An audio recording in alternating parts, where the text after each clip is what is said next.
You know what's pathetic? You do. Right now reading this, there's a name in your head. A face. Someone who doesn't text back fast enough. Someone whose attention you've been rationing like a drug addict counts pills. Someone who occupies more real estate in your skull than you do. And you call this love. Let me tell you what this actually is. It's the evolutionary residue of an infant's survival mechanism. When you were 2 years old and mommy walked out of the room, your nervous system triggered a biochemical panic response because abandonment meant death. Your amygdala doesn't know you're 37 now. It still thinks you'll die alone in the cave if she doesn't smile at you across the conference room. So you perform. You text first. You laugh at jokes that aren't funny. You're understanding when they cancel plans for the 3rd time. You drive across town at midnight because they're feeling lonely. You listen to 3 hours of relationship problems about someone else while pretending your chest isn't caving in. You've become a trained seal, and the fish they throw you isn't even real. It's the fantasy that one day, if you're good enough, they'll finally choose you. But here's the thing about fantasies. They're cheaper than reality. And you've been paying premium price for knockoff merchandise. I'm not here to motivate you. I'm here to perform surgery without anesthesia, because the infection has reached the bone, and you've been putting band-aids on a compound fracture for so long, you've forgotten what healthy tissue looks like. There's a reason you feel that knot in your stomach when you see them talking to someone else. It's not love.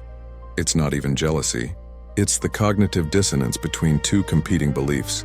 I'm a catch, and why won't they catch me? The truth you won't admit: you're not fishing, you're drowning, and you've mistaken their indifference for a life raft. Freud called this repetition compulsion, the unconscious drive to recreate our earliest wounds in hopes of finally healing them.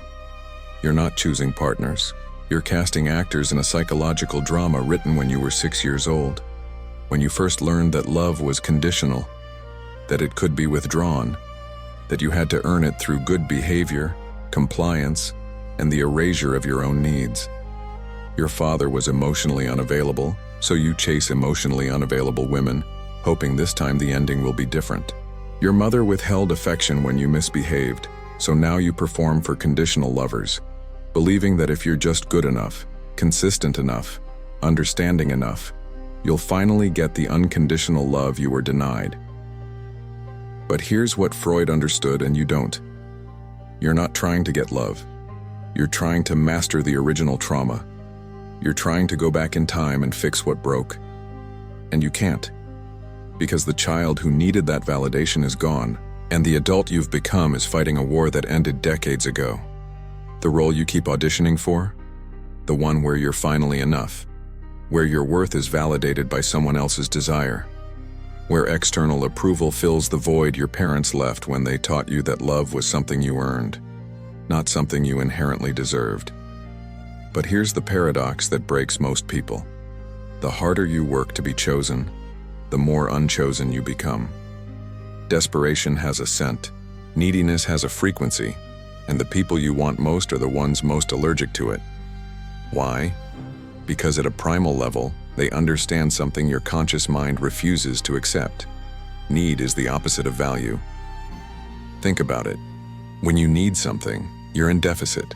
You're incomplete. You're a problem looking for a solution. And nobody fantasizes about being someone's solution. They fantasize about being desired by someone complete. You've been bringing your half to someone else's whole, begging them to make you full. But the mathematics don't work. Half plus whole equals dependence. And dependence, despite what the love songs tell you, is the death of attraction. Robert Greene saw this clearly when he wrote about the law of scarcity in human dynamics. People value what is rare, what is difficult to obtain, what doesn't need them. The moment you make yourself abundant, always available, always responsive, always understanding, you become common. And common gets taken for granted, not treasured. You've been operating on a false economy. You think, if I give more, I'll receive more.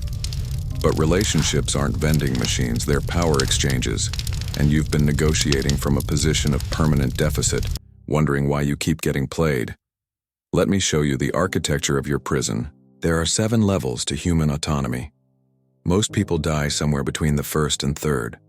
Only the initiated reach the 7th. And the 7th? That's where the game reverses entirely. Level 1. The Beggar. This is you at your worst. You believe love is a reward for good behavior. You overfunction in relationships. You're the emotional janitor, cleaning up everyone else's mess while your own house burns down. You apologize for needing. You perform gratitude for breadcrumbs. You've confused servitude with virtue. Here, your value is entirely external, determined by how useful you are to others. You measure your worth in how much you're needed, not realizing that being needed and being wanted are not the same thing. Being needed is functional. Being wanted is sexual. And you've been optimizing for the wrong variable your entire life. The beggar shows up like this. You write paragraphs when they write sentences. You plan dates while they see how they feel. You adjust your schedule while they keep theirs sacred. You're the one who always initiates, always pursues, always proves. And when they finally give you attention, you're so starved for it you accept whatever scraps they offer. The beggar asks, "What can I do to make you love me?" Already the power dynamic is established. You've entered the negotiation from your knees. You're not a peer, you're a supplicant. And supplicants don't inspire desire, they inspire pity, or worse, contempt. Level 2, the bargainer. You've been hurt enough times to recognize patterns. Niceness didn't work, so you try strategy. You read the books, you learn the techniques, you become performatively confident, you play hard to get, you wait 3 days to text back. You're no longer prostrate, but you're still transactional. Every interaction is calculated, every move designed to trigger attraction. You've upgraded from beggar to salesman, but you're still selling yourself. The bargainer shows up like this. You post gym photos hoping they'll notice. You mention your promotion in casual conversation. You flirt with others in their presence to trigger jealousy. You've learned that neediness repels, so you fake indifference. But it's exhausting, isn't it? Maintaining the performance. Always conscious of the mask. The bargainer asks, "What do I need to display to earn desire?" You've learned the language, but you're still speaking it with an accent. People can sense the desperation beneath the veneer. You're wearing a mask of indifference, but masks require constant maintenance. And maintenance requires consciousness. And consciousness means you're still playing a game you didn't design. Machiavelli understood this trap when he wrote that those who become princes through the fortune of others must work hard to maintain their position, but those who rise through their own virtue hold it naturally. You're trying to fake virtue, to perform sovereignty. But performed power is just another kind of weakness. Level 3. The cynic.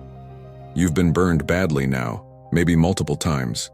So you've developed protective armor, contempt. You mock people who still believe. You use words like simp and beta and emotional labor. You're above it all now, enlightened through suffering. But here's the diagnostic tell. You're still talking about it. You're still positioning yourself relative to the game. The cynic shows up like this. You swipe on dating apps with disdain. You go on dates already convinced they'll disappoint you. You interpret kindness as manipulation and interest as neediness. You've built a philosophical fortress around your wound and called it wisdom. Cynicism is just inverted neediness. It's the same wound with a different bandage. The cynic is still obsessed with love. They've just rebranded their obsession as superiority. They've turned their hurt into philosophy, their rejection into ideology. The cynic asks, "Why should I care when everyone's just using everyone anyway?" But the question itself reveals the wound. If you truly didn't care, you wouldn't need the philosophy to explain why. Indifference doesn't require justification. It doesn't need a manifesto. It simply is. Level 4. The void. This is where most people turn back. This is the threshold few cross because what waits here isn't enlightenment. It's annihilation. The void is the acceptance that no one is coming. Not your soulmate. Not your twin flame. Not the person who finally gets you. The fantasy dies here. The childhood dream of being rescued dissolves. And what's left is the raw, unmediated confrontation with your own existence. You are alone. You have always been alone. You will die alone. Not because you're unlovable, but because aloneness is the base state of human consciousness. The void looks like this. It's 3 a.m., and you realize that every relationship you've had was you trying to make them into the parent who failed you. It's the moment you understand that the perfect partner you've been searching for doesn't exist, because what you're actually searching for is a time machine. It's the collapse of every romantic narrative you've ever believed in. Nietzsche called this the abyss. When you gaze long into an abyss, he wrote, the abyss also gazes into you. This is the moment of existential vertigo. The moment you realize that all the stories you've been telling yourself about destiny, about the one, about love conquering all, were just opiates to numb the terror of cosmic indifference.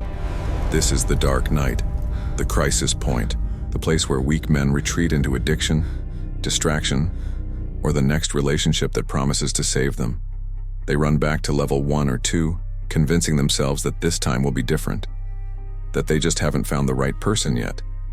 But the ones who stay, they discover something the others never will. They discover that the void isn't empty. It's generative. It's the womb of sovereignty. Because only when you've genuinely accepted that no external source will complete you, can you begin the work of completing yourself. Level 5. The Architect. You've made peace with the void, and in that peace, you discover agency. You stop asking what you need to become to be loved, and you start building a life worth being invited into. Your value becomes gravitational, not performative, but structural. The Architect shows up like this. You build a business not to impress anyone, but because you're genuinely interested in solving a problem. You train your body not for attention, but because you respect the vessel. You cultivate skills not for validation, but for the intrinsic satisfaction of mastery. You become interesting not by trying to be interesting, but by being genuinely interested. You're no longer trying to be interesting. You've become interested in your work, in your purpose, in the texture of your own consciousness. You've stopped optimizing for someone else's approval and started optimizing for your own respect. People don't complete you anymore. They complement you. And there's a difference. Completion implies deficit. Complementarity implies wholeness meeting wholeness. The Architect asks, what do I want to build? Not who do I want to attract? The attraction becomes byproduct, not purpose. This is what Green calls the law of self-sufficiency. When you appear to need no one, everyone wants to be the exception. When you're complete unto yourself, people are magnetized by the rare opportunity to add value to someone who doesn't need them to. Level 6. The Sovereign. This is self-possession. You can engage intimacy without enmeshment. You can love without need. You can leave without bitterness. Your nervous system is no longer hijacked by someone else's validation. You've internalized the locus of control. Your sense of self doesn't fluctuate based on external feedback. The Sovereign shows up like this. Someone cancels on you and you feel relief, not rejection. Someone shows interest and you evaluate them rather than immediately reciprocating. Someone tries to manipulate you and you see the strings before they pull them. You've become allergic to games because you've tasted something rarer, authenticity that doesn't require an audience. You're unmanipulatable because you've made peace with the worst-case scenario, walking alone. And once you've made peace with that, once you've genuinely accepted it as not just tolerable but potentially preferable, you become immune to the weapons others use to control you. The Sovereign asks nothing. The question itself implies lack. Instead, the Sovereign states, this is what I offer. This is what I require. Adjust accordingly or exit peacefully. No negotiation, no performance, just boundary and invitation. Machiavelli wrote that the prince must learn to be both the lion and the fox, to have the strength to frighten wolves and the cunning to recognize traps. The Sovereign has mastered both, strong enough to walk away, wise enough to know when staying is strategic rather than desperate. Level 7. The Inevitable. This is the inversion. People sense you don't need them, which creates the exact condition that makes you magnetic. The ultimate irony, the moment you stop chasing love is the moment you become worthy of it. But by then you've tasted something better than love, dominion over your own nervous system. The inevitable shows up like this. You walk into rooms and the energy shifts. Not because you're trying to be impressive, but because people can sense the absence of need. You speak and people listen, not because your words are louder, but because they carry the weight of someone who doesn't need to convince anyone of anything. You're not performing confidence. You are confident, which is the difference between theater and architecture. You've become the kind of person people write songs about, not because you're perfect, but because you're free. And freedom, real freedom, is the rarest thing in the human experience. Most people will live and die without ever experiencing a single day of it.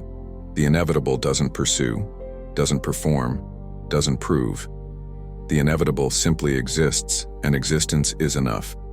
This is what the ancient philosophers called virtue, not moral goodness, but excellence of being. You've become a standard, not a supplicant, a gravitational center, not a satellite. Now here's where it gets tactical, because philosophy without protocol is just expensive distraction. You want to move through these levels? There's a price. And the currency isn't time or effort, it's ego death. You're going to have to kill the version of yourself that needs to be needed. You're going to have to face the terror that maybe, just maybe, if you stop performing, no one will choose you. And you're going to have to decide that you'd rather live in that truth than die in the lie. Here's the protocol. 30 days. Not to get over someone, to get under your own skin and find out what's actually there when you strip away the performance. Days 1 to 7. Amputation. This is surgical, not emotional. You cut contact, not as punishment, not as a power move, as necessity. Your nervous system is addicted to the dopamine hit of their attention. Every text, every like, every breadcrumb triggers a neurochemical response that reinforces the circuit. You need to starve the circuit, delete the number, mute the social media, remove the option to relapse, block if necessary. This isn't cruelty, it's chemotherapy. You're killing the diseased tissue before it kills you. You will feel withdrawal, physical symptoms, anxiety, obsessive thoughts.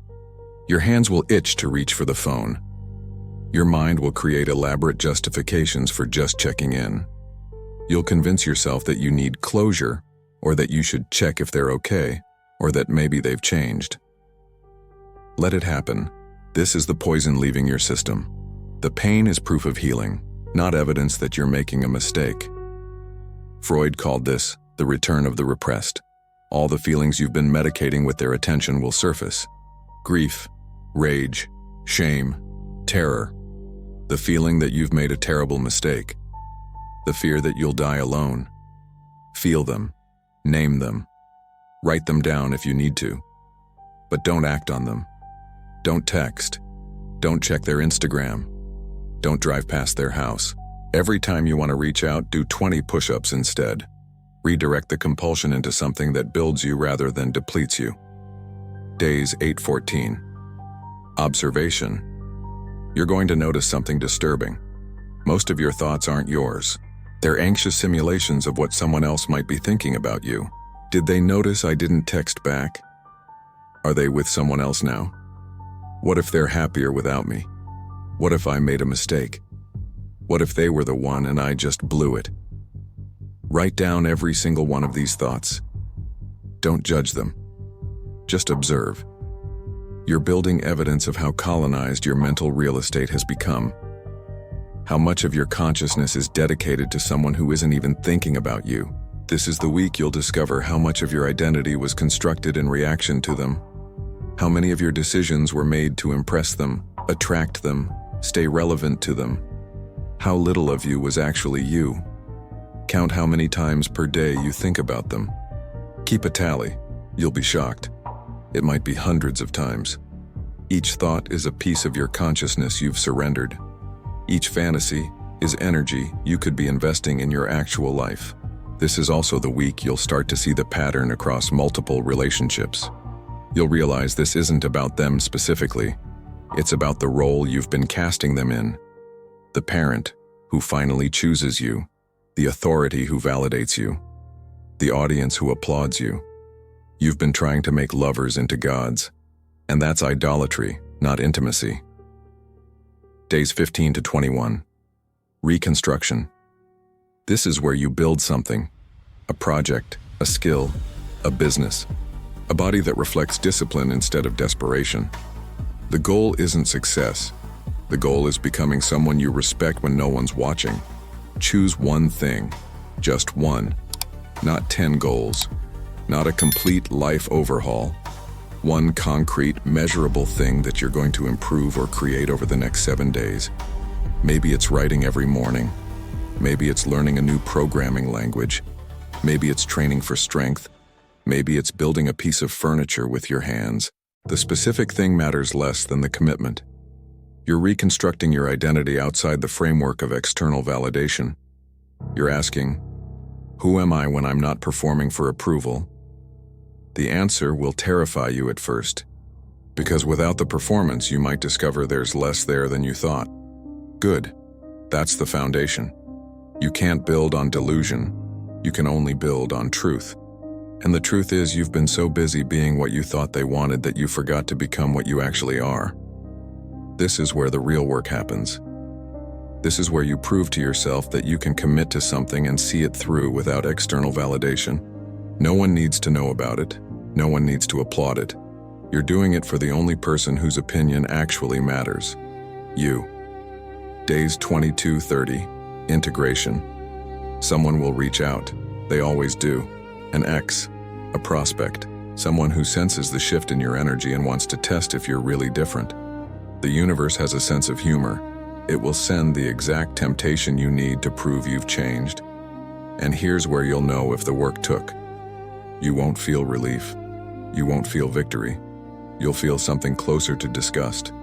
Disgust at how small the game used to be.